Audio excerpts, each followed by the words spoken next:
Welcome back, everybody. It's time for match number 3 of the day. It's Hurix's and I's final match, but somehow we're still standing. I'm feeling good. Hurix, how about you? Hurix? What? Oh, yeah. I forgot this part. It's been a while, man. It's been like 3 months or something, man. My bad. We're here. Yeah. You survived the Gators. We're dialed in. That's fantastic. Yeah, I'm glad you're not sinking at the very least. You're dying of heat exhaustion. Yeah. Well, what would I possibly sink in? I mean, what is it? These sick matches? How about that? How about the fact that Obey Alliance just took down Revival, who took down American Tornado? Yeah, I mean, this is we've said roller coaster a couple times now. I think that's probably the best definition we could have right now, the absolute embodiment of what we've been experiencing throughout the course of the day, because we've seen American Tornado down and out right out of the gates. If I'm not mistaken, let me pull up the bracket before I say something that I don't want to say without knowing full well what it... Okay, exactly, yeah. Spackle Academy is straight up out of tournament. They're gone. They are not here anymore. That's a team that we kind of anticipated would actually do quite well, but that's just how things go here in Tier 2. We've just got so much talent on the board. You look at all the teams that are still alive, and even some of the teams that are on the lower side of the bracket, those are teams that we expected to maybe make it to the grand final. I mean, Revival and American Tornado are just, they're down there. What are they doing down there? Look, dude, if you won your pick'ems in this bracket, you deserve the $1 million. Let me tell you. Nobody got them right. Nobody got their pick'ems. If you are sitting right now and you did, for some reason, you did a pick'ems on the Spring Classic and you are correct so far, I don't know I don't know where you got your information, but that was not some good information at all. Yeah, it's been a hell of a day, and you know what? What a great way to top it off. I've got my Mayhem jersey on. I've got my other Mayhem jersey in the background because I have to. You gotta flex. I've been Mayhem since season 1. I've got the McDonald's jersey and everything to prove it. I was there through thick and thin to help him out, and now we're here, getting to the winners finals. Somehow, Obey Alliance has survived 2 of the most bloody 5-map series I've seen in my entire life. And now they've got to go up against Odyssey. It doesn't get any easier for them, man. I honestly want to know who's got like the more Florida setup, because you've got the 2 jerseys, but I've got literally an alligator behind me. I'm in my backyard right now, just chilling. But let's go ahead. Let's focus, Dor. Let's get a little bit backed away from my backyard and more focused on what's in front of us. Obey Alliance, Odyssey, 2 teams. Well, one team we expected to see, the other of which I think is a little bit of a surprise. I mean, let's be honest. Let's call a spade a spade. Obey Alliance is a team that is playing above their level, I think, or at least I think a better way to put it is that they're finally playing to the level that maybe we suspected that they could eventually arrive to, just way earlier now than we would have otherwise anticipated. Yeah, well, you and I talked about this last night, right? We talked about Obey Alliance and Spackle, and it's 2 teams that they've got high highs, they've got low lows, and who's going to hit that, who's going to win. I don't think either of them disappointed, but Obey Alliance has gone, I think it's pretty clear, they've gone above and beyond. This team not only has been incredible, but then they played Revival earlier on in the week during trials, and they lost 3-1, and they come back, they do it 3-2. Not full reverse sweep, but still a hell of a series. Like, this team is not just improved, but they're just getting better with every single game. The thing, though, is that this is a long day, right? There's a lot of gaming to be had on this day alone. We're talking about starting from round 1, going all the way through the entirety of the tournament in a single day, and they have already gone through 2 different game 5s. They had the full reverse sweep in round 1 against Spackle Academy, one of the better teams that we suspected to have in this tournament.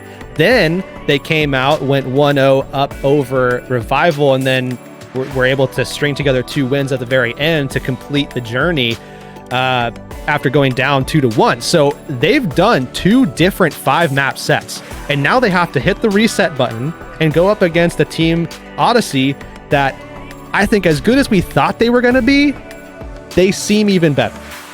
Yeah, Odyssey, I mean, the new pickups, again, are just insane for them. King Signet has been phenomenal. I'm stopping you there, Dord. I do not believe that there is a soul out there, not one single damn soul, that could say that they thought all of this was going to happen. There is no one alive. I think we all put Odyssey up there high, and so I'm clinging on to whatever semblance of reality I have here.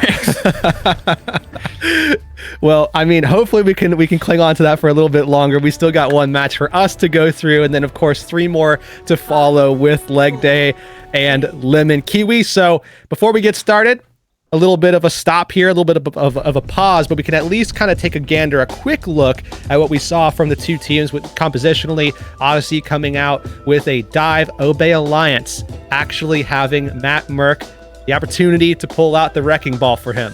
I think it's a solid place, right? Busan Sanctuary is exactly where we want to be putting Matt Merck on the ball. I think that for all the flexibility of Odyssey, Obey Alliance has, I would say, a lot of the same ability to counter those with unique compositions of their own, right? For every time that Odyssey, they want to swap to a unique composition, put Rhino on the ball, put Vulcan on the Diva, play a little bit of, Sombra Tracer here and there. Obey Alliance are going to come at you, and then they're going to play like Echo Tracer of their own with Matt Merck on the ball. And that sounds just as terrifying if we're being real. Big thing though is that Sigma is on the Tracer, and from what we've seen, nobody's been able to match it. So I don't think Obey Alliance want to come out here and try to do that. You can see already how they're starting off. They've got everybody just playing basically together. It's going to be Matt Merck coming out just to try to get some early pressure, try to see if they can isolate out Rhino just by baiting him in, but not going to work out. And I'm certainly questioning how they're going to go Tracer v Tracer with Echo. Man, is it bad? My eyes are already on the back line. I'm just like, Sigma's got to be somewhere around there. Sigma's got to be waiting. And there's the dive onto the Zenyatta. Oh, paddle! Shut him up! What a shot. I mean, that's one way to get the job done right there. You just, take him out with the Ashe, has the capabilities of just landing a quick headshot and just eliminating the Tracer. That's one way to do it. Don't rely on the 1v1 and instead just let someone else take care of it. As long as you can just kind of keep everything insulated a little bit, keep Petal in a position where he can get protected by like Cowman and Tensa, then they should be able to do that pretty consistently as long as he's able to hit those shots. Well, you gotta do it more than once, no one wants to be the person who pulls off a backflip once and the second time lands flat on their face. It's only cool if you can do it consistently. And so far, it has been fairly consistent from Petal. They finished up the last fight decently well. They've got a fantastic angle here. And Odyssey are choosing to almost completely ignore this side angle that Obey Alliance have taken, but with 4 members sitting over there, I don't think we can ignore it for much longer. The dive from the Diva and Rhino is completely unsuccessful. If the rest of the team wasn't with them, they weren't stanced to really pull that off, and now they're stuck in no man's land with this Ashe still having all the room in the world. Oh, Echo trying to pop off a little bit, getting ran down though by the rest of Odyssey, and you can see now with the Transcendence, Obey Alliance is just trying to keep the score line pushing up. Ultimate's up first here for Obey Alliance. In fact, coming up on a Gravitic Flux as well as the Mines. The EMP is the last hurrah here for Odyssey, but it's working just fine. Sigma and King with some beautiful follow-up get the fight heading their way. On top of that too, they're coming away from this fight with a lot in store, ready to stave off Obey Alliance, because Obey Alliance tried to commit as much as they could just to kind of keep that scoreline rolling up, and now they don't have those obviously available to them. So getting back into this fight is just going to be a question of how long it takes to roll those ultimates to back to 100% to where they can actually get some value into a push. And I think it's just going to take some time, and Odyssey should be able to match this scoreline at 62% eventually here without too much issue. Depends on the bomb, and there's one pick. There's going to be 0 follow-up here from Obey. Yeah, it's just clean up for him at this point. A little bit of response on the rack attack, but like you said, the ultimate's probably just going to clean things up for the time being. And again, I mean, you do have to think about the fact that Obey Alliance has already kind of run through the gauntlet themselves. They've run a little bit of a crucible here. They've had to go through 2 absolute slogs, 5 map series already. Literally wake up and immediately you're just in the thick of it. So this is definitely tough in terms of just longevity. They have to make sure that they have the stamina mentally and physically. They look for the Zenyatta in the back, force out of Transcendence now. Odyssey aren't taking this fight very likely. They're going to need to commit a lot of ultimates. And with Sigma out of the equation, the pulse bomb's never going to come in. Echo has an opportunity here to really make the Tracer diff a real thing. Where's that pulse bomb going is kind of the big question. Where's the follow-up? Obey has to push out of here eventually. You can see the positioning here from Luke, though, all the way up forward, protected by his team now as they shift over. But look at this scoreline now, 85%. EMP coming up as well for King. That's something to look out for here, as Moser may not get his Transcendence up in time. That's definitely going to be one of the first questions. And then also, if he can get it, will he be in position? There's a stick, pedals out, damage low, EMP is there as well. That's almost certainly going to be enough. No, Moser dodged it! Just barely managed to get out of the EMP.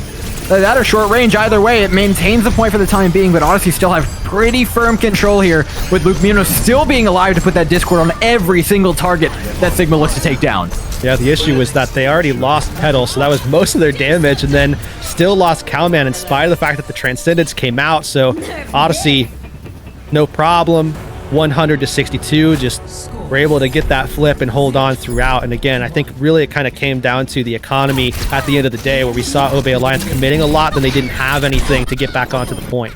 I mean, this is the same thing that got them in their first game of the day, though, right? When they struggled the first two maps with an ultimate economy, pretty harshly, I'd say, and then managed to turn it around. Once they got a hold on that, they looked unstoppable. So again, this is just a team I refuse to count out now. And I think that's a pretty fair appraisal. Yeah, I think, you know, that's probably the best thing that they've got going for them, is they kind of got that, like, you know, young and beautiful swagger where they've been able to kind of come back, play these long games and continue to be successful. So you can never count them out as much as you really want to, because it's like, you know, they've done this time and time again. At what point do they just wear down? But I don't know if you could say that that's happening just yet. Poke all around now. Pedal dropped low. Sigma doing the same. This is kind of the Tracer battle I've been dying to watch. Pedal's Tracer is incredible, and it's one of those ones that, again, I think can really level up. Having him go toe-to-toe to Sigma, though, is going to put pretty much anybody out of their depth. First point control, though, will go over to at least Obey for the time being, but that happened on last map, and it didn't mean all that much. We're watching these backlines to see who goes down first. You can see Pedal already down pretty low, needs some healing, doesn't want to force the recall. So now Odyssey can kind of swerve around the side, and they can play that point now very effectively. Nobody can really deal with them at all. Yeah, while Pedal's on point doing some work, Moser and Tensa are pretty much nowhere to be found over here in the Mega Room. Dive in from Odyssey is like 6 versus 3 or 4 in this tiny little room, but Obey Alliance are holding on. EMP lands, but question is, does it matter? They still got all the primary fire in the world to make this count, and it's Obey Alliance fighting back. And that right there was just a great counter EMP and a little bit of a knock. I think Rhino was expecting that to happen a little bit differently, kind of knocked some people away from EMP, the effective EMP range. I don't think they would have gotten landed anyways, but either way, spreading people out right there is probably not the ideal situation that Odyssey was really looking for. They give up the objective there, and on top of that, the Transcendence is gone now as well. Luke Mino invested that into the last fight, so Obey Alliance certainly in a favorable position right now, especially if they can continue to put pressure down onto Luke Mino. Matt Merck has to play contest on the point here, which means Rhino's going to get a little bit of free real estate, a little short moment of 65 of reprieve here for Odyssey, and they've made the most of it. Sigma finds one onto Tensa, and it won't be answered because Vulcan has found yet another ultimate to snack on in his time here at the Spring Classic. More trades off, but it's all Odyssey in the kill feed to take this point right on back. You can see over the top, King, Echo just racing each other, trying to get those EMPs back online. But in the meantime, Sigma has just come alive, and he's inside the backline consistently. Back to the Tracer battle. Sigma and Pedal are just duking it out. Both support lineups are eating just absurd amounts of damage right now. But the mines from Matt Merck try and sail out the point here. This is the reset point for Obey Alliance. They want to back up, get 6, and look to push back out against Odyssey. Oh man, this nice little reset that they're going to get as well. It's just a breath of fresh air that they really need, especially with Cowman just popping off yet another eat coming out there. Sigma losing his pulse bomb. That's something that they've relied on from Sigma to just get a lot of value from, and just to have that deleted outright certainly adds even more favor to the side of Obey Alliance, especially when they're coming up on some of these ultimates. They can go EMP for EMP again. EMPs doubled up either side. Luke Mino goes down, Moser as well. Neither team gets to use a Transcendence here. It'll be a slugfest for the rest of the kills. It's down to the Tracers to really get the damage done, but Sigma completely separated away from where he needs to be and where his targets are. Recall is out. Both Symmetra's trying to get into this fight, trying to manipulate those Tracers, but it's the Wrecking Balls at the end of the day that are going to dictate just how much control of this point you have. Ooh, big hack. That's actually going to equalize things a little bit, and Odyssey can take over. Look at King, literally at like 1 HP, able to get out, get some healing from his teammates. That's going to serve some ult charge over to them as well with Luke Mino. I mean, he's already got Transcendence ready to go. And at this point, I think, again, it's just going to come down to setup. Rhino versus Matt Merck, who's going to be able to get in. I'll tell you what, it's not Matt Merck right now. Immediately declined the offer by Rack Attack, who then takes down their DPS. This is a tough one, but the engagement for Rhino looks pretty decent. Should be able to get a nice flame here on point. Lands onto 2. Then Yato will have the Transcendence forced out. And as we all know, the second Trance tends to win the day. Luke Mino should be coming in with that to seal out the fight. And very likely the point. Unfortunately for Odyssey, though, Obey Alliance do have possession. They're getting percentage this entire time. Yeah, Odyssey, even if they win this fight, rather when they win this fight, you know, they are going to need a little bit more time. They can take one more fight, or they rather will have to take one more fight. Luckily, though, for them, Obey Alliance doesn't really have too much in store at this point. Echo coming up close to it, EMP. They are going to have a couple of things coming online, but the big thing here is Odyssey has virtually everything. Who gets hit by the EMP? Luke Mino's got the Transcend. There's too many tools, man. There's too many tools for Odyssey. There's no comeback here for Obey Alliance. They're going to have to try again next map. A 2-0. It's looking like, yeah, the Wrecking Ball's even knocked up by the mines, adding insult to injury. Obey Alliance down 1-0. It's a position, you know, Hurix, maybe they're comfortable in. They might be the most comfortable in it. I mean, they were able to do a little bit better in their second series with regards to the start of the series, but nonetheless, they play from behind and just a way that I don't think anybody else can really do. They somehow just maintain that composure and they turn things back around. So certainly wouldn't count Obey out, especially with how well they were playing at certain points in that match already in that first map.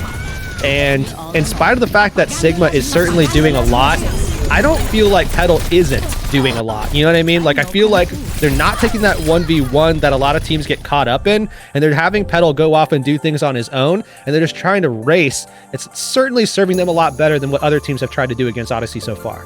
Yeah, I mean, there's a couple exchanges where Petal and Sigma, they just went toe-to-toe. Like, there was trades back, there was recalls, and eventually they just left one another. But when it comes to the backline pressure, that's where I kind of disagree with you a bit. I think Sigma had at least one moment where it was like, okay, this is the definitive player. Yes, Petal's finding some big damage. Yes, they're putting in consistent numbers, but so far the only clutch that we've seen, the only really massive play, and this is coming from someone who's a stupidly big Petal fanboy, has been from Sigma. That 1v3, when I was starting to mention, oh yeah, the Wrecking Balls matter, this and that, and Matt Merck's the only one still alive, and then Sigma just kills 3 people. And that was the one impact play, and that's what you need from the Tracers in this kind of a matchup. Yeah, I think, okay, in that sense, I do understand what you're saying. I mean, when you talk about the way that we've been seeing Sigma play and how he pulls a lot of people into duels that they don't necessarily want to get into, and we've seen that from, you know, even Sugar Free in the past, you know, catching Dove off guard a couple of times, and you know, I think that they do have that dynamic in play. However, the thing that I think saves Obey Alliance here is the fact that while Sigma has had more value, certainly, I don't think anybody could question that. I think that Petal is at least not getting caught out, and he's able to find something. He hasn't had those pop-off moments that Sigma has had. He hasn't had those extreme, you know, momentum shifts that Sigma has had time and time again, but he's at least been able to do a job, which is putting pressure on the backline, allowing opportunity for Matt Merck to go in and find some kills and creating opportunities for Echo. As long as Echo can do something with that, then I think things will shift a little bit. But really, I think it's just a shift away from Petal, maybe taking some of those 1v1s and just trying to race a little bit more than what we're seeing some other teams do, which is more head-to-head approach.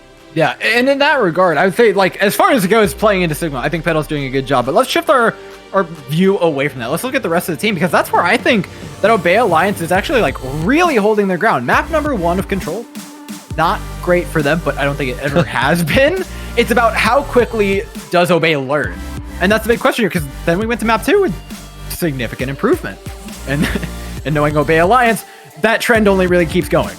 Yeah, I mean, as soon as they start adapting, it doesn't seem to stop. They just learn and learn and learn and learn and learn. The problem, though, is that the teams that they've played so far, what you're learning is against the same team that have, you know, the same pieces, and they're doing kind of the same thing. So you're able to keep continuously. It's like a linear approach. I mean, the more you learn, the more you're gaining. But Obey Alliance now has to deal with something very unique and different, which is a team that can swap 1 or 2 players and their DPS lineup, and they become an entirely different team. I mean, literally everything about them effectively changes. They can play tons of different compositions. They're incredibly versatile. And as soon as you swap just that, then they can do a whole bunch of different things, and maybe what was learned needs to get thrown out the window, and Obey Alliance can kind of falter in that regard. Man, you read my mind. That's exactly kind of the thought I'm having as well. That little twinge of doubt in my head about Obey Alliance and their ability to adapt is, the fact that Odyssey are going to continually throw curveballs their way. There's very few ways to predict what Odyssey want to do. It feels like they can play anything on any map, and they will be absolutely happy to do it. And so my question is like, okay, in a world where Obey does adapt appropriately to Odyssey, is Odyssey then able to do the same thing back? Does a composition swap actually do it for them or solve their problem in that situation?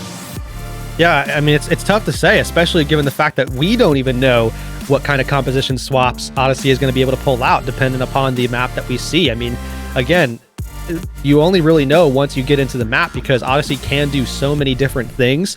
It's not a question of us just being like, oh, I don't know. It's literally Odyssey just has so many options, and so many of those options are actually viable inherently as well in this meta. So at the moment, Odyssey going with the same approach that we saw them kind of go with back on Eichenwald in their last series, and that's going to be the Ash Tracer concept, and this worked out incredibly well for them, and they got a lot of value out of this defensively, especially as long as they can create space and, you know, buy time as well, and keep everybody in the backline, specifically Dove and Luke Mino, insulated so that any kind of threats from Obey Alliance are kept away. They should be in a decent spot. The problem, though, is you're going up against Rush. Yeah, and Obey Alliance, no strangers for Rush. They were running it the entire first bit of the series. Echo swapping off the signature Echo. I'm a little sad, but the May was really good, especially by the end of the first series. So remember, this isn't just learning from this game, Garrix. This is learning from the entire day. They went up against Revival in a 5-map series. I'm sure they saw plenty of different stuff. Yeah, and I'm sure Odyssey is feeling the same way. I mean, they said themselves in the interview that, you know, with Rack Attack, his thought was everybody just plays so much ladder that they know what to play against everything. They certainly have seen Rush. They've probably scrimmed against it more than anything else leading up to this tournament, so they should feel comfortable right now as well. And right now, the trick for Odyssey, just keep playing that poke game. Don't give Matt Merck anything to swing or run at, right? The entire idea of this rush composition is to rush at you. If there's not a rush target, if people just keep poking in, little bit of prod here and there, a little bit of Thorns in your side, a little bit of Sigma, a little bit of Rhino, a little bit of Luke Mino, from all those different angles, there's no shot that Obey Alliance are going to be able to take all that pressure.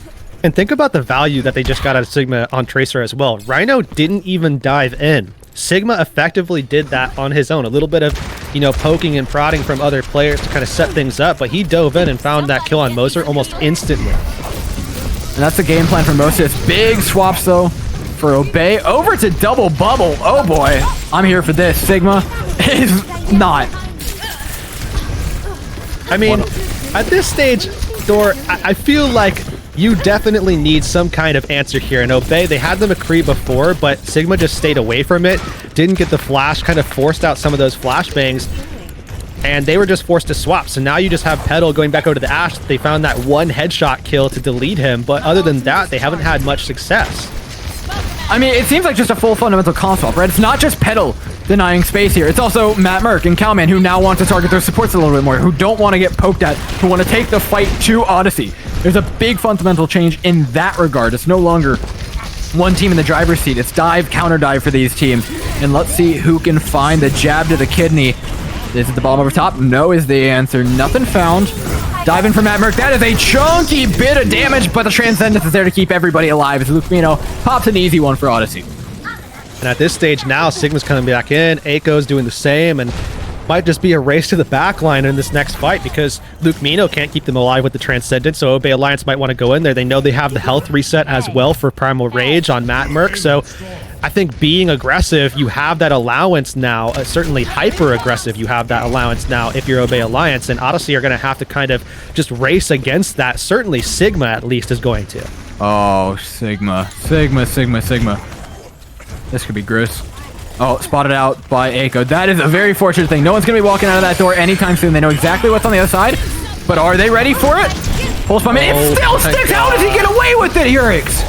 Oh my god, how is he able to just get away with this stuff, and he's so consistent with it as well? Oh, well, the train's not done yet. It's Seiko's turn, throws in a pulse bomb. Everyone's on the backline here, but Odyssey have retracted themselves back into the shell that is this bridge, and they're more than happy to stay in.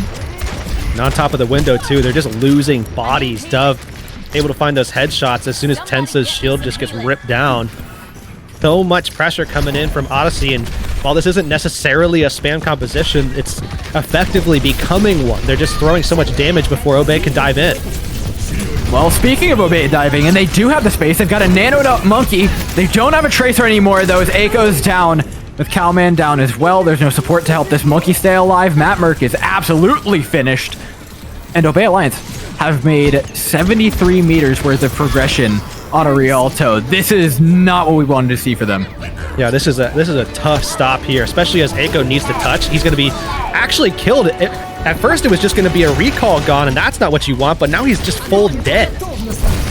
Oh, they've got grab. They've got a couple ultimates to make this count. Rally will make this last a touch longer. Oh, no. The pulse bomb will... God. Sigma! Give him a break, dude! Oh, my God. What is this guy? Let's just stop the tournament. Let's just give Sigma the MVP of the tournament, and let's walk away. We don't need to be here anymore. I think it's fairly well established at this point that this is the best Tracer in any lobby, and it doesn't matter what the meta is. He's going to pull Tracer out, and he's going to dominate literally everyone, and we can just be done with it. We can walk away. Yeah, I'm like, if they make me watch any more of this, I'm going to have nightmares. Like, this is borderline traumatic. Like, these sports can't do anything about it. It feels like Sigma just gets to walk around, do whatever they can, but I mean, it's not because other teams are letting him. It's because he's just got such good positioning, such good aim, such good cooldown management that he is able to. So now an opportunity here, I guess, for Obey Alliance to make one of the best defenses that we'll probably ever see from them. And the likelihood of that not looking very good. If we're being completely honest right now. Hey, they did it on Route 66. Fair. Again, do it. You know, once is nice, twice is a miracle. If you're talking about, that's such a different thing to happen, though. You're talking about Rush versus Rush. You're talking about a team that, you know, tried to alter some strategy at the last second, didn't work out, lost some time. I don't know, man. They also had momentum. Obey Alliance certainly doesn't have momentum right now. I'm sure they're sitting there scratching their head just as much as we are about how to deal with Sigma. I mean, it's become a problem, obviously. Well, they've fallen back onto a lot of comfort, if we're being real. Matt Merck looking at the contest card on the Wrecking Ball, swapping over from the Winston that we saw him on prior. Sigma's just waiting, though. It's a matter of time until they get into the back line, and you can see it along the side. Aiko's actually doing their best job to deny that back route from ever really being a thing, dancing and honestly just being on Sigma duty. You can see Dove right now up over the top. This is that same position we saw Obey Alliance in, but Obey Alliance got staved off real quick. I mean, just the pressure coming in was too much. Now, Petal and Mose are going to have to do just the same, just continuously pressure. And look at this duel. Sigma, again, just kind of winning out and getting some help from Rhino as well. See, but it's not just Sigma. It's not the duel. Absolutely. It's how much value he gets after it. It's how quickly he goes on to another target.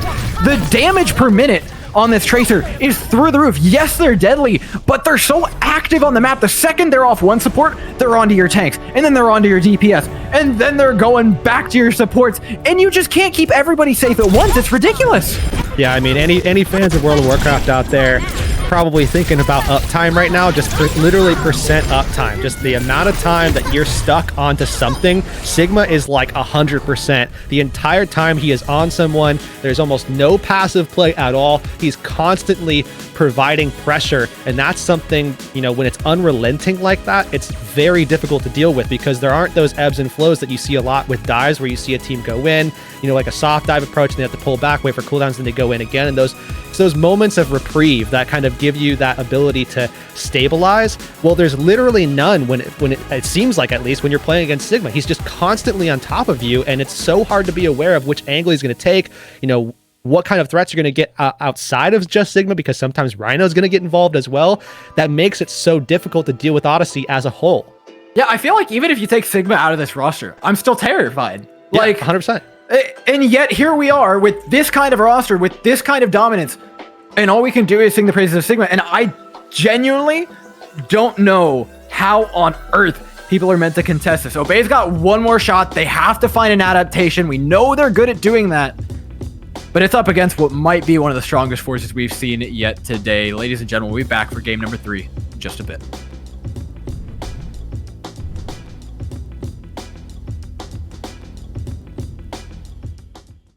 Who is this Mayhem Spring Classic team?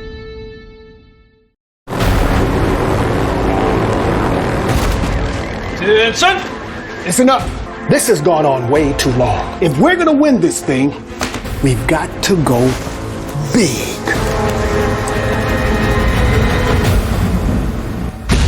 Introducing Zaxby's new signature sandwich with a double hand-breaded filet, split top bun, and Zax sauce, or new spicy Zax sauce. Only at Zaxby's. Order ahead, drive through, or get it delivered.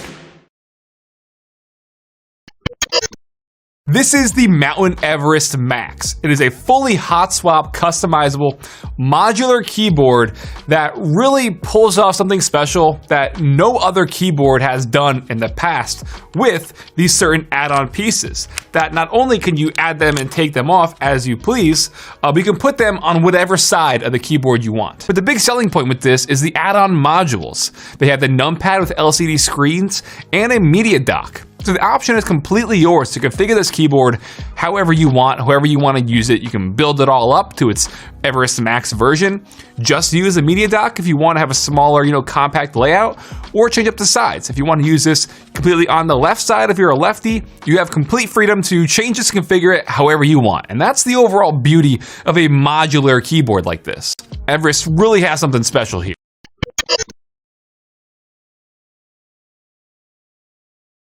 It is Odyssey!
And we're back, friendos, with another map of Obey Alliance up against the monsters that are Odyssey. We're taking things to King's Row to get things a little mixed up. And I think it's pretty clear what Obey Alliance is.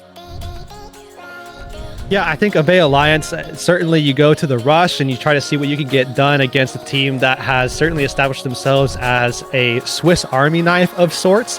However, Odyssey is throwing something in that we haven't seen from them thus far, and that's going to be Malthul. This is something that we were looking for a little bit in the last series, didn't have that opportunity because no one wanted to go to King's Row. Well, this time around, someone decided to. In fact, Obey did, and that means Malthul gets to show his face. And I think, honestly, with what we see right now, with what we've seen as well from other teams in this meta on this map, there's a little bit of a question mark in my mind. Do we see the McCree from Malthus and Dove respectively, or is there a possibility for maybe a little bit of Doomfist action? I'd love to see him start off on the McCree on the defensive side. Certainly the safer pick. It's like a safer pick, and plus you haven't, like, Odyssey said, just screw it, we're just not going to play Rush for like the entire day. So you might as well try and take him on in a regular Rush match, and then on your attacking side, when you've got a little bit more flexibility, you can reset your attack a little bit more simply without having too many downsides to that. Then you try out the Doomfist, then you get a little bit creative with things, and that's assuming that the McCree doesn't work. Yeah, and I feel I have a hunch that it might be just fine. I mean, with how we've seen them performing on all these different compositions and all these different players, and some of these matchups that, you know, maybe would have gone 50-50, they're still looking great. I mean, Odyssey has been pretty consistent throughout the course of this tournament so far, and certainly, like, I mean, to me, looks like the team to beat. And going into this tournament, they were one of the ones that I would say would have been the team to beat, but now it's kind of culminating towards maybe they might be the team to beat, but we'll have to see. I mean, Obey Alliance, they've been in this position before. They've been in this position on King's Row before, and were able to turn things back around, destroyed my throat, and might do so a little bit more, as I'm going to have to continue to talk and yell and, you know, get hype for Obey Alliance, a team that consistently finds a way. Well, you know, Eric, they say that entropy increases, and so far it's done nothing but that for Obey Alliance. But I mean, one more time is going to take quite the show from them. A Rush composition even being said, there's got to be a star performer here, right? Whether that's Matt Merck on the Reinhardt, whether that's Petal playing McCree, which we did see an incredible performance out of Petal on this map, on the McCree in particular. Aiko leveled up here as well, playing more aggressively. Ooh. They've locked it in, and Odyssey are not letting us have any idea what they want to play. Yeah, I'm curious about this. Odyssey, again, you see some of these swaps, and you're trying to think, okay, is this viable? Yes. Makes another swap. Is this viable? Also, yes. Are they good at these comps? Yeah, absolutely. All these players are good at these characters that they swapped around to, but let's focus in on what we absolutely know. Obey Alliance, you know, coming out with the Rush comp, there was no question going into this map that they were going to do this, and I have to agree with you. They need a star performer here in this particular composition, and it has to be someone like Petal or Aiko, Matt Merck, you know, someone to step up and make those big plays. Last time around, it was definitely, you know, Petal, I would say, on King's Row especially, but maybe someone else can step up here as well. Good bait on the flash by Matt Merck, staying safe behind the wall now. We'll play footsies. Keep your eye on the May. There's only one on the field, and it's for Obey Alliance. Malthus. Oh, no, there's a pressure. Luke Mino down. That's main support. That should be fight in theory. Odyssey have to back off and respect it. And was I right or was I right about this setup? The McCree Doomfist coming out.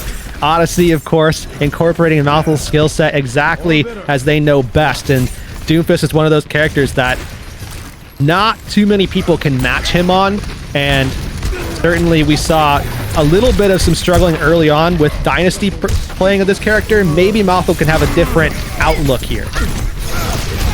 Well, Malthus certainly trying to find something in the backline, but Obey Alliance are keeping things tight right now. They understand this Doomfist, if it hits anything other than their front line, is going to be a real problem. So they're staying together to make sure he doesn't get too much value, trying to catch him out. Petal with what a shot onto the head of Malthus, and now they can push out 5 versus 6. Flashbang doesn't find quite what they're looking for, but the Sand Matrix isn't as effective as Odyssey were hoping for. Regardless, Vulcan's able to chase down Petal, and with Moser gone, Obey Alliance aren't going to be able to hold this for much longer. What is happening in the hotel? What? Hello? He's like a little, like, I don't want to call it hissy fit. I feel like that's not giving enough credit. But he looked a little mad, and they're just swinging the hammer around, earth shattering all over the place, causing havoc, but there's not much to come of it. Yeah, he straight up invested the Earth Shatter to try to take Vulcan out of mech. I mean, he succeeded, I guess. But ultimately, what do you gain? So, nonetheless, Obey Alliance backed off. Going to be seeing Odyssey trying to push up very aggressively with their positioning so that they can get that cart pushed through the choke. And it was then that all the Doomfist haters rejoiced. One more frag for the Fistman.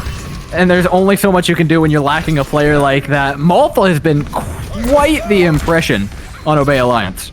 I also like the fact that they're coupling Malthus and Dove, where you see that Deadeye go out, and typically that defense matrix is going to be a problem, or the shield is going to be a problem. Well, Malthus can just lower those defenses. He can just open up the entirety of Obey Alliance's team and just make them susceptible to those Deadeyes. Oh, bye. A little bit too big for your britches there. Gotta calm down. You can't be approaching too straight on the Doomfist. And now Obey Alliance with ultimates and a man advantage are looking to make this their fight, trying to save that Blizzard, save that sound barrier. They don't want to use anything too much, and it looks like they'll be successful in that. Yeah, no reset there for Vulcan. A good choice. Just be patient with it. He needs to go back to his team. They're certainly going to take a little bit longer. Bad guy. Need to get it. There you go. Definitely didn't want him to walk away with that one, but nonetheless, Obey Alliance, they stand their ground this time around, and look at the options that they have available to them now. I mean, Blizzard is going to be one of the best possible ultimates that you could have in this stage of the map, especially this position in this stage as well. Should get a lot of value with the wall behind him. Well, and Matrix out. Now it's Odyssey with the ultimate advantage, making the most of it already. Matt Merck stunned out of an Earth Shatter, robbed from him by Petal. And they're looking for more. Easily one fight for Odyssey, though they did invest a lot of ultimates into it. And you can see Odyssey coming away with one there, and Rhino going to have to take the long journey back. So Obey Alliance has an opportunity here to get back in and actually contest this in time before Rhino can get set up.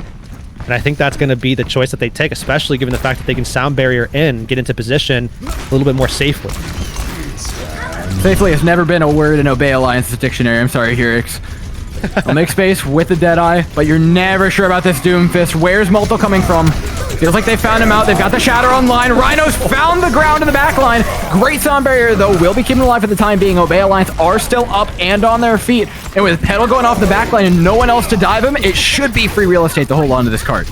Oh, Cowman pressed up. Could have lost his mech there. If that happened, Odyssey could have found a way back in. But I think at this stage, it's just going to be a question of how long does it take for Obey Alliance to just push everybody back off. They should win this one. Yeah, Odyssey are not giving up on this one. And in doing so, they've given a decent chunk of ultimate charge back over to Obey, as well as committing their own amplification matrix, which does hurt a good bit. And think about how long it takes to get back over to this objective as well, just to take the fight. So to delay any further by just trying to sustain and try to see what you could do in like a 5v5 or a 4v5 like they had later on, it's just certainly going to make them feel like they're down pretty bad. But nonetheless, Odyssey getting back into position now, generating some of their ultimates. Certainly need to watch out for those walls coming in because they don't have any to protect with. Oh, Bear just waiting for the right opportunity to pop their cards. Really show their whole hand, because Mozo's got this Ant Matrix, and when you're trying to approach, it can be huge. Malthus, the one person that can really do something about it, though. A nice slam would be helpful, but he doesn't find it. Deadeye's used his zoning from Petal. Again, nothing found. A lot of ultimates coming up blank, waiting for that first pick to come through, and Malthus doesn't land in the back line. Deadeye instead by Odyssey to try and make up with a shadow counter. All of that, Matt Merck has done it again. Wall goes down, allowing Obey Alliance, though, to stay alive a little bit longer, and Odyssey, they're choosing to make that same decision again, just staying in there for a little bit longer to see if they can sustain against Obey Alliance, who've had a little bit of an advantage. This makes me real nervous for Odyssey. They really do need to be winning these fights if they're going to be committing to it. Going 0 for 2 on staggered fights like this, not something you need. Great sound barrier by Tensa. Oh my god. Saves Dove, or saves Petal rather, from the rest of the team. Unfortunately, you can't save him from the bomb over top. Vulcan goes big with one, and now Odyssey look to clean up. And that's exactly what's going to happen here. A little bit of time saved with Cowman getting that reset, but it's just a matter of that time exactly that he's just going to be falling as well. Obey Alliance getting a couple of kills, and those are going to be important, but over time, it should be Odyssey taking this one. Rhino going down is certainly not a great sign, though. Oh, no. This went to disaster. The Immortality Field doesn't land in time. Oh, no. What is Eiko on right now? The headshots are just out of this world. Lucamino, the last bastion of this hold. Yes, you have Vulcan on a Wrecking Ball, but there's a May on the other side. They can only do so much. Matt Merck's coming through. Signature hero. This is where he thrives. Yeah, now it's just going to be Dove. Can he work his left side and actually get a good angle? That's going to happen. Now they need Tensa, and they're going to find that kill as well. Can the reinforcements come in for Odyssey? Dove? Oh my god, he just doesn't stop. This McCree stayed alive. He was uncontested for so long, and at the end of the day finds like 4 in that final fight. Somehow, how have Odyssey done this? 90 seconds on the clock. Doesn't matter now. Now we move forward. And we can see Odyssey getting into position, working that corner. Obey Alliance making their swap back over from Matt Merck. Having that ball earlier. Now he's going to be back onto the Reinhardt, contesting as aggressively as he can. Plus us back to our first series of the day. They're the same position for Obey Alliance. They ended up stopping with just about 2 seconds on the clock. Anything better than that against Odyssey would be exactly what they're looking for. They've got a couple of ultimates. They're trying to save them. The Sound Barrier is coming up in a moment as well. The Blizzard online for Obey Alliance. The second they catch the whiff of an engage opportunity, when that clock hits like 30 seconds and they'd be able to rip down the clock with just one fight, they're looking for it. Walls up. Does the Blizzard follow? No. They'll wait for another cooldown. The Shadow to peel away the Doom Fist and a Sound Barrier engagement from Odyssey. They're not letting Obey wait. Blizzard's still being held, finally thrown out, but it's only Rhino Cotton and he's able to get out. No, he's not. The wall catches him. Rack Attack with a huge boop, actually stabilizing Odyssey. They just need a couple of kills. Dove back in it with the Deadeye, though. Obey has somehow, by the skin of their teeth, held on to this one, thanks to Petal and Echo. The Blizzard wasn't massive, but about on the time they needed, as well as the wall being there. Odyssey get one more shot, but it's not going to be pretty. Yeah, I mean, it's going to take everything that they have just to get into position, and by everything that they have, I mean literally Rack Attack's entire body. Yeah, at this point, desperation, unless Lucamino has something crazy to say, but I don't think that's happening anytime soon. Obey Alliance have pulled off a better hold than they did previously, which is honestly scary. This is where they started to turn things around in their game 1 of the day. And although it's 2-0, although we've been singing the praises of Odyssey the entire time, you can't help but feel a little bit nervous for them. Yeah, absolutely. I'm sitting here thinking, oh man, we're really about to go to a map 4, aren't we? I mean, with the way that this has been going, with the way that the tides have been turning a little bit, Odyssey, of course, is in a pretty solid position for themselves right now, especially given the fact that this fight could have, or rather this entire attack could have really ended right here in this replay. But nonetheless, they pulled something out big and they were able to kind of extend that attack a little bit further than they really probably should have. And now Obey Alliance, they have a lot further to go, but still a position, again, that they've been in before, and they've been able to turn things around in it. I think this rush comp certainly is their best bet to do that. The issue, though, is on the defensive side, Malthus swaps over to a May, which I think is what we expected to see, right? On the attacking side, the Doomfist, because you can get a little bit more creative. On the defensive side, the May, because you can lock down that choke on point A. I feel like Odyssey have this one planned out to a T. My big question isn't actually point B, though, because Obey Alliance haven't had any real trouble historically about that. But I'm a little worried that if they get in the same route that they were on in Rialto, that they were on in the King of the Hill map, that they could just get locked out here at first point. Yeah, that would not be a good way to go out, as Obey Alliance has just been known for just their ability to kind of grit their teeth and push through. To end that upper bracket run like that would certainly not be a good look, and not one that we would anticipate. So now playing off a statue here, we'll have to see what kind of setup we can get out of Matt Merck, getting his players into position, working those angles as well. But again, Malthus, he's got the May. That's a really nice wall from Echo to keep him going, but it isn't a kill that results from it. Moser's the one to go down, and now Obey on the back foot are looking for something. It's a desperation charge. Without your main support, you don't stand much of a chance of winning this fight. Yeah, a couple of late kills going to happen here as well. Cowman going to go down, same with Tensa. First fight in favor of Odyssey, but look at Petal's positioning here up on top, where he's going to be able to get off a little bit of damage. Not any lethality found there, though, and that means that now when we see them go back in, it's just another game of walls. Amps, MOs, and walls all committed from either side. Moser's still waiting to get that ultimate up, but it will at least force Obey back here. Odyssey is totally fine with that. They know that they've drained a full minute, so 25% of the job is now completed. We'll have to see if they could continue that as Matt Merck is back into the fray. Again, tempo is everything here with these comps. That could be big. The speeds there. Shattered to deny. Oh my god, Rhino. Recognized his entire team was probably going to die if he didn't go for that play, and the reaction time just wasn't quite there on Petal. What a clutch for this kid. Yeah, and what's even more impressive, too, is the way that they're going about getting these dubs. I mean, they're able to get that fight win with one ultimate, and an ultimate as well that they can charge back up very quickly. So efficiency is certainly on their side. Time is now starting to go on their side, but they're also winning these fights very fast. So a lot of fights can be taken, a lot of chances being given to Obey Alliance. Yeah, it's very antithetical to what they were doing on their own attacking side, but they've got space now. They're winning the fights. That's the big thing that matters here. And they're making space, backing away, absorbing a little bit of this pressure. Odyssey are waiting for the opportunity to get pushed back in, get this Blizzard online. Eiko will be the first one to pop it. Every single ultimate being committed by Obey. If they can't do it here, it's going to be massively costly. Fortunately for them, they are doing pretty well so far until Multiple gets into the fray. 2 kills, big ones for the May. Oh, a little bit of some health needs to be given to those tanks, otherwise they're going to drop, and that's exactly what's going to happen. Odyssey have to give up this objective now and fall back and hope to try to see if they can contest the archway. But given the positioning here, though, I have to imagine that Obey Alliance is going to be able to press through the archway before Odyssey can actually get into position. So Odyssey will have to take that position away from them, and I don't think that they actually are going to just get there. They're going to surrender some of their shield health just to get into position. Yeah, with all of the players getting a pretty decent spawn point, as well as having Lucio, it wasn't too much trouble to get back in position. They'll be able to stabilize here.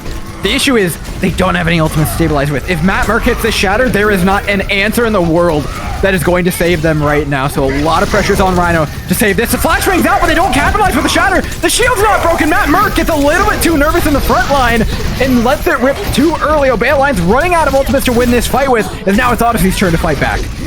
Rhino could turn this fight, has to get a big Earthshatter, doesn't get as much as he needed though, and that's gonna be clean up for Obey Alliance. And again, I think what this is really gonna come down to is just Odyssey taking as many quick fights as they possibly can, drain that clock down, and once they can regain their footing, then play the momentum game. At that stage, make that pivot, but until then, just keep throwing your body at the cart, keep contesting as much as you can if you're not too close to the objective where you would just give something away.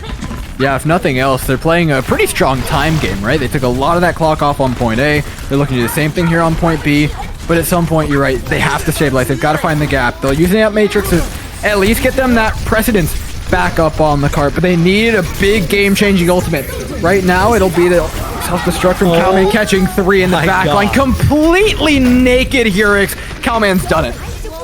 That right there was set up though. Matt Merck landed the charge, I'm pretty sure, onto Rhino, which opened up everybody in that backline, including Rhino himself, to be able to be vulnerable for Cowman's basically just straight up 3-man delete ult. So Odyssey now making some swaps. They're going to go straight for a complete shift. And they went from basically going from that rush style, just going 1-to-1, where now they're just playing that ranged game. They're trying to poke and prod, trying to just delete Matt Merck's shield so that he can't push forward, make sure that he's just stuck in one spot. Yeah, we're back to effectively comfort picks here for Odyssey. The signature poke composition, what they were called one tricks for running last season. Is it good enough is the question, and right now, it's looking like the answer is no. They don't have ultimates to really do this with. They come in on total hero swaps with the cart progressing towards the end. I don't think there's a comp in the world that is going to stop Obey Alliance right now. Certainly not with 2 meters left to go. They stop it at 0.05, but not for long. Obey Alliance back into the game. They did it again on King's Row. Oh, Hurix. Like, I'm real happy for Obey Alliance. It's great. It's great. But I don't know if my blood pressure can take another one of these reverse sweeps. Yeah, I mean, at this stage, they've done it too often, right? I mean, at this point, I'm curious about their health, their mental and physical health, to be able to keep doing this to themselves. I mean, again, they literally woke up this morning and did this twice already. If they did it a third, and certainly, I mean, you would have to look towards the fact that they would at least get a break. If they did win this series, they would at least get a break waiting for their opponent to finally reach through up back to the winner's side of the bracket. But, you know, up until this stage, it has been a slog, man. It's been a journey for them. Yeah, that's like the little treat being dangled in front of them. It's like if you reverse sweep this one, then you only have to reverse sweep one less game in the grand finals. When you get all the way back to there. Either way, it has been a hell of a road for Obey, but they're not done driving it quite yet. I'm curious to see where they take things next.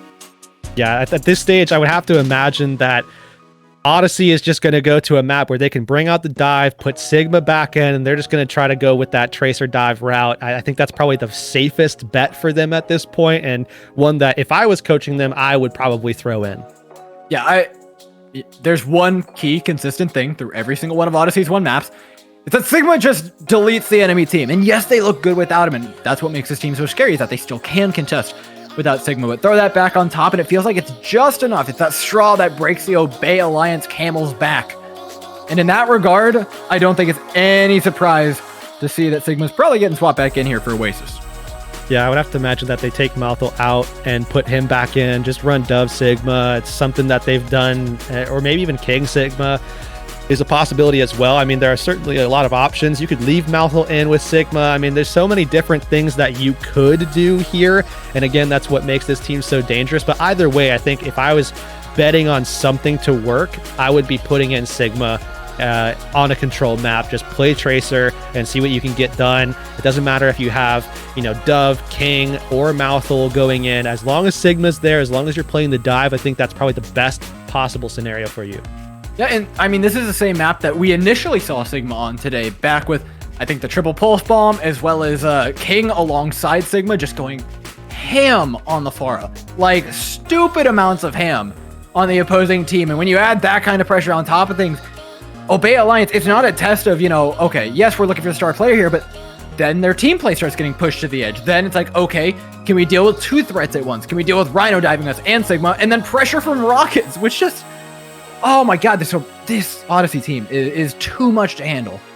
Yeah, certainly makes sense why they've been able to be so dominant so far throughout the tournament. Obviously, we've gotten to witness a lot of that, but now at this stage, I think it's just become kind of very, very obvious that this is a team that certainly a lot of other teams are going to start looking to say, okay, we need to kind of become like that. We can't just do one thing. That is how we get taken advantage of. That's kind of probably what happened to Revival as well. So, I mean, moving forward, I think teams are going to be shifting over towards some of those hybrid styles where we see them playing a slew of different things and being good at all of them. I think right now, Odyssey is just the first one to kind of punch their ticket into being that kind of style of team.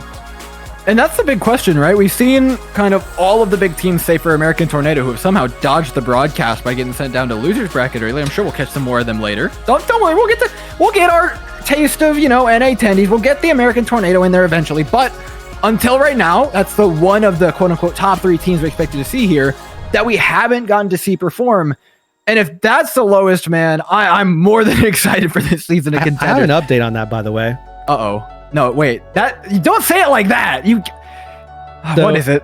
The most interesting thing about the whole, American Tornado, Revival, Odyssey, Spackle, all Obey Alliance, all these teams, is going to be where we would see them meet again. And I think once we saw things kind of opening up a little bit, it was going to be a question of when would we see American Tornado versus Revival, because that was the one of the first matches that started things off. Revival 3-0'd American Tornado, and that was the first one to kick us off like, okay, something weird's happening today.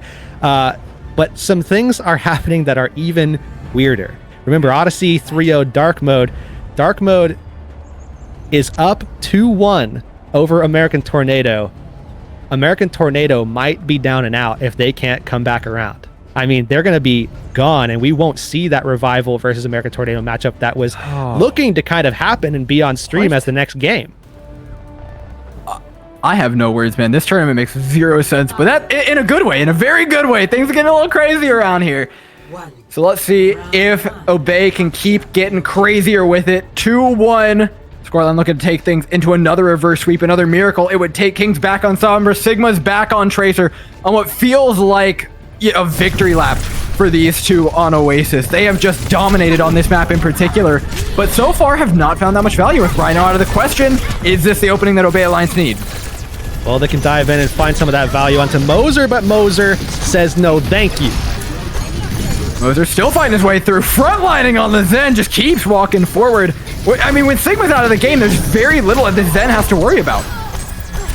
Yeah, certainly. I mean, I would have to imagine that once Sigma's off the table, Obey Alliance, that's instant gear shift, right? Instantly, they're like, okay, we can just go ahead and just drive it forward, stomp down on the gas pedal, and do whatever we want, because some of the issues that they're having, specifically with regards to the tempo that they're going to have in these fights, are reliant upon dealing with Rhino and Sigma first. And Rhino was already down, so as Sigma goes down as well, and they have that advantage, everything's off the table. They can do whatever they want. You're not out of the woods yet. 20% on the point, and Sigma's back from spawn. Although not back in the back line, interestingly enough. Merc finds another opening pick here for Obey Alliance. The positioning is really hard to deal with, actually. Yeah, absolutely. I think Merc has just come alive here, and Rhino has really struggled to get some of that same value that we've seen him have throughout the course of this matchup, and it's Merc kind of getting more value, and with Rhino not able to do as much, it means Sigma can't do as much as well, and it's now up to Petal to see if he can do something with that. Obey Alliance are more than happy sitting back in this one little cubby. It's weird, right? You're watching a dive team that's normally spreading out, waiting for an opportunity to dive onto a specific place. Instead, very grouped up. They're playing this dive almost like a brawl in a sense, waiting for their opportunity to come out of their shell and really make their push. And there goes another clean one. EMP into damage into a very dead Odyssey. This is the cleanest we've seen Obey look yet. Yeah, and again, just think about where we're at in the series too. This is where they start looking their best, and it has not been a different story at all throughout the course of the day. It's just time and time again, they fall behind, they come back, and they dominate. But against a team like Odyssey, didn't expect this, and now you'll see Odyssey coming back in. They've got Transcendence available, won't be able to be there to combat any kind of EMP. Those were already used, so Odyssey needs to use this soon and aggressively to find a kill, and it's a good one to find early on. Pressure's onto Echo. It's at least one DPS dealt with, but you haven't gotten Merc out of the equation. This is a point that we know can be contested for just God knows how long. Obey Alliance are out of their shell, though. They're out of their little hidey hole. And they haven't really spread out too much. A rally to keep things going. They're not done with this quite yet. They're waiting for Merc to get back alongside Echo and then go for the re-engage. Oh, looking for that backline target, and they find it. They've got that Zen down. Now they've got the pressure really end this point. Odyssey will be finding it, but at 99%, it's shaky at best. Yeah, they can go ahead and try to take control now. They should be able to be successful with that objective. And now I think it's really just about trying to see if they can get Rhino in a position where he's able to be a nuisance but not commit too heavily. I think that's something that has been a little bit of a struggle for them, is that when Rhino goes in for that full commit with Sigma, he's just getting caught out. They have those stuns, they have those CCs that are coming out even from Echo with the Sombra, and that's become problematic. So I think Rhino just needs to kind of play a little bit more reserved, maybe not passive, but certainly a little bit more defensive of his own life. And even while they don't have this point, Obey Alliance are taking the same route they have. So Rhino, like you said, should have the answer here. Obey Alliance looking to try and force out the Transcend. Instead, it's going to be King sticking to his guns, goes for the EMP. Sigma follows up. It was looking dicey for Odyssey, but they found their re-engage. With the help of Sigma, they've got an advantage. Yeah, that's a big one there too. Yeah, Petal finds the kill onto Sigma, but I feel like the damage could have very well been dealt already, as Odyssey could kind of come in from behind and just find those last few executions that they're looking for. And now it's just a question of, can they get back into position in time? I mean, Echo, he's got his EMP, but Luke Mino's right there, ready to go with a Transcendence if he's able to dodge this, which I think Echo's certainly just straight up looking for it. I mean, it's 5 ults versus 2. Even if the EMP whiffs on a Zenyatta, you still have an ultimate advantage, and a distinct one at that for Obey Alliance. This is the push they were looking for. Merc's already gone, though. Main tank out of the way. How long can they wait is the question. Odyssey are trying to force the issue, but it's not working. Sigma's out of the way, and now Obey Alliance, couple seconds, they'll get their main tank back. They'll be ready to engage. All these ultimates are still up here. Yeah, and now with Sigma gone, too, this big advantage. Now just need to find the backline. Luke Mino with the reaction time. That's fine, though. Again, it's only one ultimate. There's still 3 more on deck for Obey, along with a Transcendence of their own without an EMP from King in sight, so they can use that and afford to find a massive advantage in this fight. Moser down, though. That's a trance! He tries to ego Luke Mino! That's how... No, that's not how you can let go of this map right now. 99-99, 1 ult still for Obey Alliance, but it's nowhere to be seen. Oh, and Sigma is starting to come alive now as well. King needs to get back up into this fight, needs to find a hack onto a solid target, and I don't think that anybody's there to help him out well enough. No, with the pulse bomb being thrown out, there's another EMP up for King. Transcendence is there. EMP will certainly come right after here for Odyssey. They've got this one very likely in the books. It's going to have to be GG, go next map for Obey Alliance, being pushed all the way to their limits. And just like that, Odyssey takes yet another lead. And at this stage, if Obey Alliance can turn this around, I mean, oh man, I mean, that would be absolutely insane. I don't want to count them out, and I never really want to anymore. But at this stage with Odyssey, with the position that they're in, it's so difficult to come back from, because you're talking about stringing together so many consecutive wins. You have to go straight up 2 rounds in a row here, then go on to the next map and string together a bunch of just flawless play. And if at any point Odyssey figures you out, you're done. You're sent down to the lower bracket. So I think at this stage right now, with what we've seen from Odyssey, they go ahead, they pull out King on the Pharah, and this, I think, becomes a question of whether or not Obey Alliance can win the race before King can just, pester them down a little bit, and Sigma just finds the killing blows. Yeah, this makes me nervous. This is exactly what Odyssey came to play. This is exactly what they wanted on control point. Petal is entirely cornered by like 4 people. A little hit squad down in the alleyway. Poor guy couldn't stand a chance. And now off that 1 pick, they know there's not much of a threat of damage on the other side. Echo isn't that scary, and they'll push into the back. Sigma! What the heck? Dude! Into break Zen! I don't think he even got hit by the whip. I don't want to be anywhere near him. If I'm in a lobby with Sigma, I'm leaving, man. There are very few times when I don't want to play Overwatch. That might be the one where I'm like, yeah, okay, maybe we just stop for the day. Yeah, just collect the -50. It was going to happen anyways. Just move on. And then he blinks off the map. Good job. All right, pat him on the back. He won the fight anyways. They should be all right to finish this one off and get that point over first. Yeah, it's just going to be about the tank line, just driving forward and find those kills. You see a little bit of an investment, though. Nano boost given over to Volca, and he's cleaning things up. At this point, it's all time pressure, building up ultimates, getting respectable banks. But remember, Odyssey haven't used anything that they've just built up. They've still got mines online. They've still got a barrage that's coming up. Obey Alliance, for all the stagger that they're doing, they're not getting much ultimate percentage out of it. Yeah, I think Odyssey really are just, throwing out some of their support ultimates just for stability, and that's helping them out big time. The only thing, though, is that Obey Alliance, in turn, was just contesting the objective, so they weren't getting free points accrued over that duration. So at least that's something in favor of Obey Alliance. But again, you still have to question, can they deal with Rack Attack and King just being up in the air where nobody's realistically going to be touching them? All those ultimates up. This is what Odyssey have been waiting for. They've got themselves an ultimate advantage, and they've got themselves a dead Luke Mino. Things could turn back around here for Obey when there's not a main support on the other side. Barrage desperation at best right now for King, as Petal destroys the backline of Odyssey. Things are looking good here for Obey, who came into this fight, mind you, without an ultimate advantage. Yeah, that was a huge turnaround there. All just down to, playing very well together behind Mattmerk and Petal, diving in, finding those targets, and even Cowman getting a little piece of the action as well at times. So at the moment, you can see how they've been able to take control, and it's, again, realistically going to come down to Odyssey looking out for Mattmerk and Petal, and you see the swaps coming out as well. They have the answers. And Petal as well on the Tracer, I have to shout it out, has been, I would say, going easily on this map toe-to-toe with Sigma right now. Pulse bombs, clutch moments, every bit of pressure that's being applied is being applied to both teams. And neither of them want to crack right now. Obey Alliance going to be the first ones to take the engagement, though. Pushing forward with the rally, wait and get Moser up. And Moser, forget the Transcendence, just let the man frag out. And not only that, but he might just do so much damage to that tank line that they can't really do anything. Big Purple still just not enough damage through that Transcendence as well to just heal them up at the back end. And Obey Alliance came into this fight without that much in the way of ultimates, but they come out pretty much even, which is a fantastic show for them.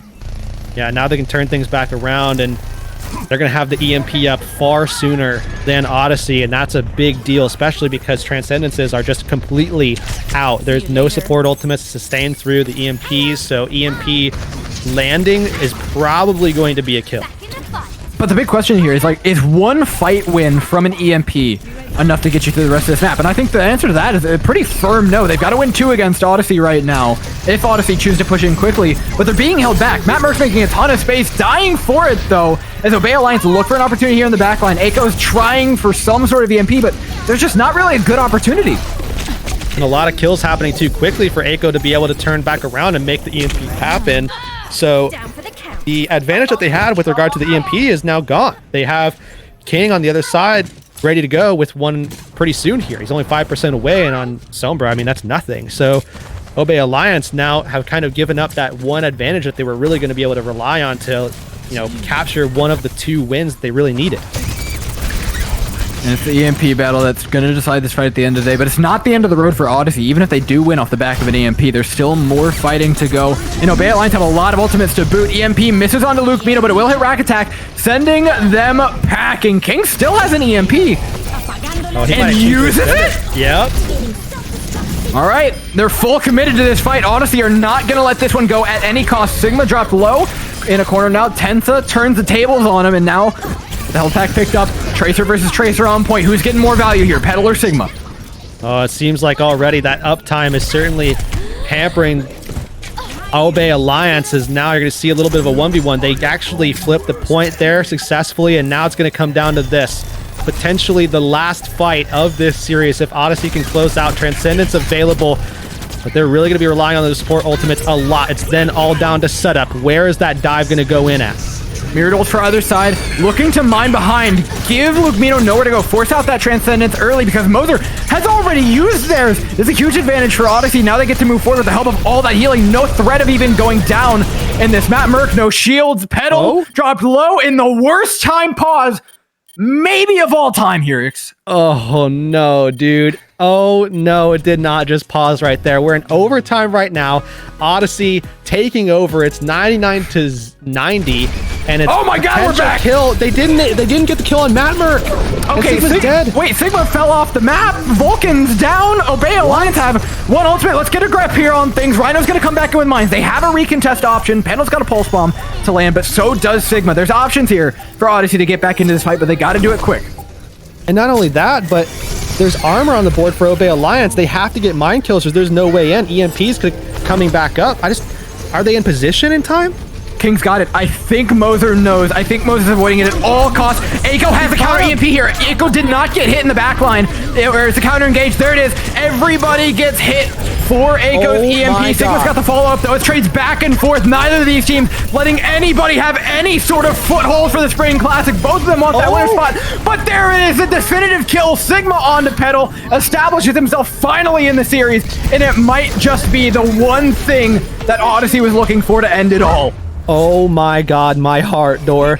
My friggin' heart. Odyssey take the win. 3-1. What a turn. Back and forth.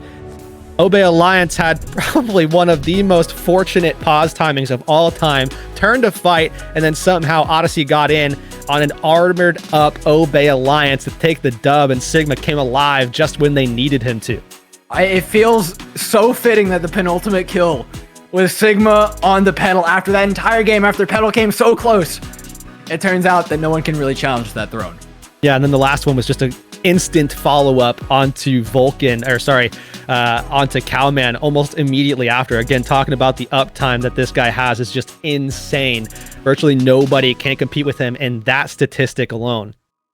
Yeah, this Tracer's been incredible. I'm curious to see what the hell Odyssey could do, not just here at the Spring Classic, but heading on into contenders. This is a team that has some stupidly high potential. Yeah, absolutely. I'm looking forward to seeing more of both of these teams because, Odyssey is a team that have obviously shown what they're capable of, and that's quite a lot, especially, how they can just fit in a bunch of different DPS options and find value in so many different ways on so many different comps and always looking good on every single one of them. But on top of that, Obey Alliance.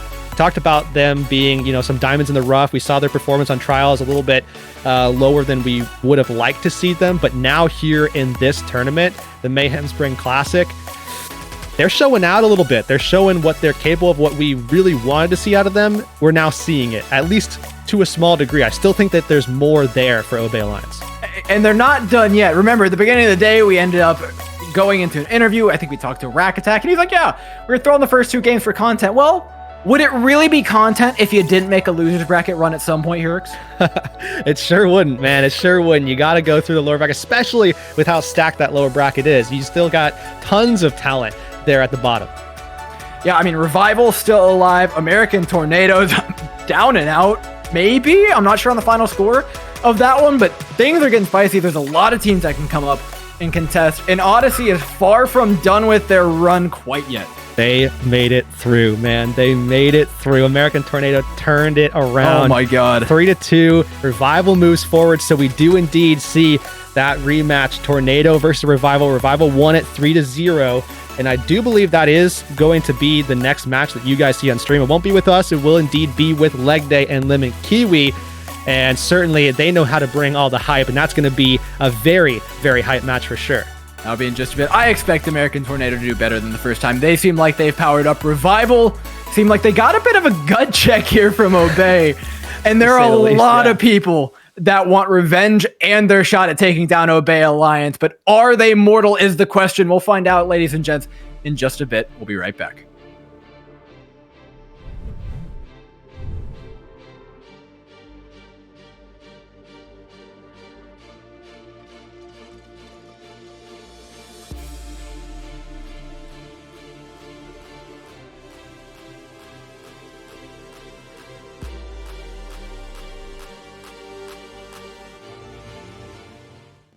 Who is this Mayhem Spring Classic team? All right, soldiers. Today we decide. Are we gonna run and hide, or are we going to fight? They think it's over. Well, they got another thing coming.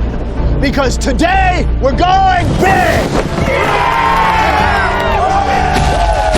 Introducing Zaxby's new signature sandwich with a double hand-breaded filet, split top bun, and Zax sauce, our new spicy Zax sauce. Only at Zaxby's. Order ahead, drive through, or get it delivered.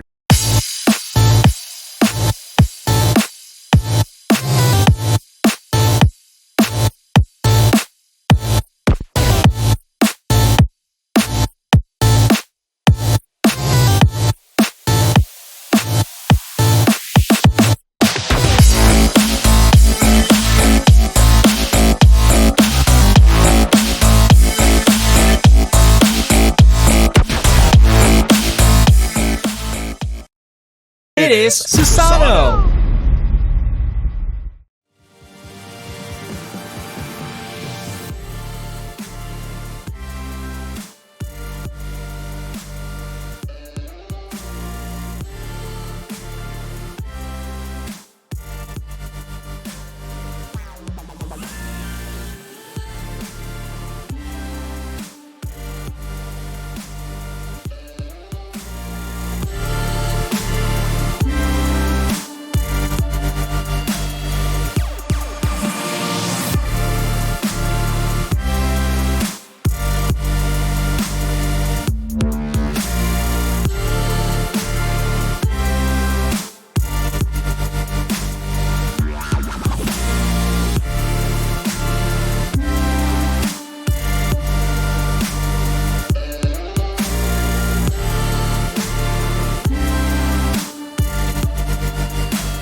Welcome back. After a hell of a winners finals, we finally get an interview going, and I feel like it's only fitting that we've got him in just 5 days after his birthday. Rhino, congratulations on the win and happy birthday. Thank you, thank you. Now, it was not the tightest match for you guys, but after a King's Row that when we were talking during the break, you said was a little bit shaky. You ended up taking it home. Was this what you're expecting? Were you expecting to play Obey at all today? I wasn't expecting to play Obey. I think they've definitely improved from just like scrims and just playing them throughout, but I did expect to beat them. I thought it was going to be a 3-0. We kind of just hard-entered Kings. Like, not with our comp or anything. We just played really bad as a team, I think, but it's whatever, it happens. Still 3-1. Fair enough, fair enough. And something I wanted to ask you a little bit, especially going into this tournament, seeing you back on the roster again for Odyssey. You know, there were some questions going into, I want to say it was November, maybe it was Gauntlet, but I think it was the November tournament where you were maybe questioning whether you wanted to compete still, but then Orisa came back all of a sudden. You're like, let's go for it. I mean, what's still in it for you right now? I mean, what's giving you that drive? Is it the people around you? Is it still, you know, you want to make it ultimately to Overwatch? What's driving you right now to keep staying in it? Well, firstly, it's my teammates. I'm friends with all of them. They're all just great people and love being around them. And obviously, just there's nothing to really do right now during the pandemic, so I just kind of sit on my PC, play games, and I can make money doing it. So there's no reason really not to. All right, fair enough. He just comes and gets bags, man. I don't know what else you want. Anyways, we were talking earlier about the flexibility of this new roster. You know, it used to be called the one trick team, not any longer. You've shown us virtually every composition more than any other team has, very clearly. And we kind of agreed that at the core of that sits kind of you playing virtually every single main tank. Has that changed your practice regime at all? Has that changed up how you approach playing the game, having to shift that playstyle so quickly? Not really. I don't know. It's really nice just being able to have the 4 DPS and just knowing that, like, even if I'm not performing my best on my certain roles, because I don't even think my Ryan is that good and my Winston's awful, but like even if I just have those 4 DPS rotating in and out, it's always good just to know that they like support me and just like be able to carry me. Like Venom, he's just insane. I don't know. Yeah. Interesting that you guys are calling him Venom. I wish he would just go with Venom, because that, for anybody that's just tuning in, Sigma is the player that probably you're going to hear his name more often than anybody if he's playing. And Venom was his alias previously. I think that's what people know him as on the team, correct? Yeah. So why is he got to make it difficult? I mean, at least now you guys don't play Sigma in the meta, so at least that's something that's helping us out a little bit. Nobody has to question what we're talking about. But can you guys please convince him to just play as Venom? We could try. We've talked to him about it before. I don't know. He just likes the name Sigma. I don't know. I mean, he's got a brand established at this point. I mean, yeah. It's insane. I mean, you guys, not just Sigma, are playing out of your minds, and you deserve all the credit you get. And you know, with your win, you get yourself a nice, pretty, brand new soapbox as well to stand on top of and holler whatever you want. So, thoughts towards the finals, thanking your parents, whatever got you here, coaches, etc. Some trash talk, whatever you want, let it rip. I really just appreciate the staff on Odyssey. I think they're very underappreciated. I think Gabby and Clickbait are really good managers, and Empress is an insane coach. It kind of sucks that she was hard stuck square one last year, but she's a really good coach.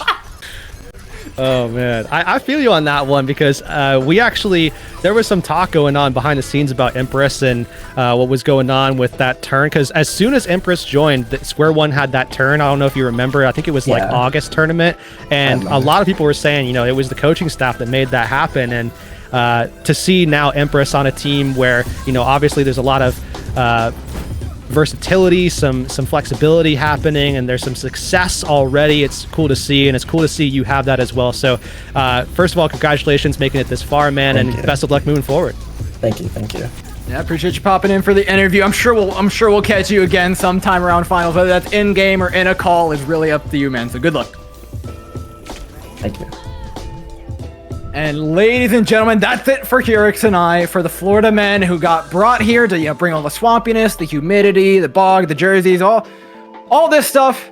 And now you get a Canadian and a Brit, but they are a very, very good casting pair of a Canadian and a Brit, if us Floridians do say so. Can we give them an honorary title, Hurix? Can we give them like honorary Florida men for the day? I don't want to do that. I do want to give something away, though. I do want to give away the Zaxby's MVP to the man himself, Sigma, aka Venom. That's one thing that we can give away right now. That man played out of his mind. Certainly a player that people are going to become very aware of in short time, I'm sure, as, you know, on that Tracer especially, just absolutely dominant. Yeah, and I'd like to note that I'm pretty sure he got it in the match earlier as well, which is just insane. He just does. It's not like he had a good match here and there, and then he like plays consistently. It's every single game, every single map, Sigma does this, and heading into the finals, that's a scary proposition.